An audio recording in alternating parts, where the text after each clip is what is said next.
So today was the first day of Lindsay Clancy's trial. They started with opening statements. The state went first and the defense is still giving theirs. That's like what I'm watching.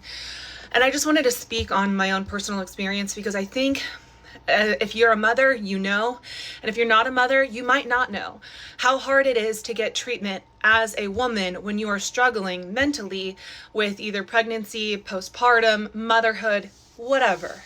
In 2014, I was pregnant, 9 months pregnant with my daughter. I had a little boy who had almost turned 1. My kids are only 12 months apart.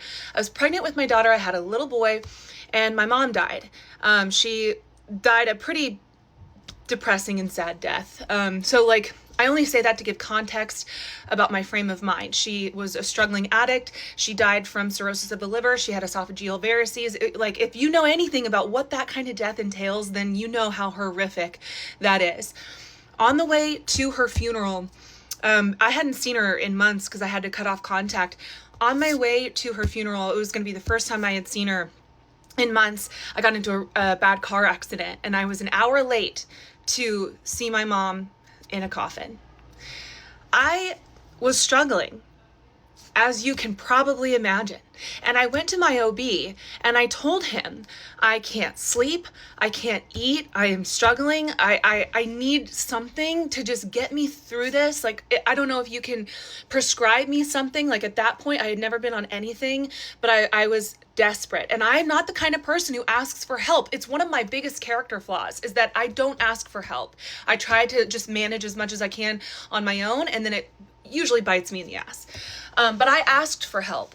You know what my doctor told me? He said, you should try taking a nap.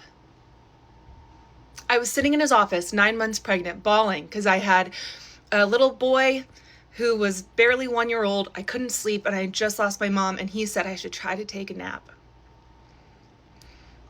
That was 2013. I don't think a whole lot has changed. Thankfully, I did find a different provider who set me up with Zoloft, which is one of the things that Lindsay Clancy was prescribed before she was prescribed a litany of other things. And thankfully, that worked for me. Now, I'll say trying to get off of it was incredibly hard, and I realized just how much my brain chemistry depended on that supplement. But to say that mental health, especially for new mothers or mothers who are pregnant or new mothers, whatever, is under talked about, understated, understudied, all of the things. It's so painfully accurate. So when I'm watching these opening statements and I'm seeing the state rip into this woman, what Lindsay Clancy did was horrific. I'm not making any kind of excuse for what she did. It's sickening. It's so sickening. But to paint her out as this monster who was doctor shopping, that's what the state tried to imply, that she was doctor shopping and that she had this little superficial suicide attempt. Need I show you some of the pictures that the defense showed of her actual injuries? She shattered her neck. What are you talking about? To imply that this woman was in her right mind and made a conscious decision is bonkers. I really, really hope and pray that there are some women and mothers on that jury. I don't think that she should not have to pay consequences for what she did, but let's delineate between criminal behavior and actual psychosis. That's all.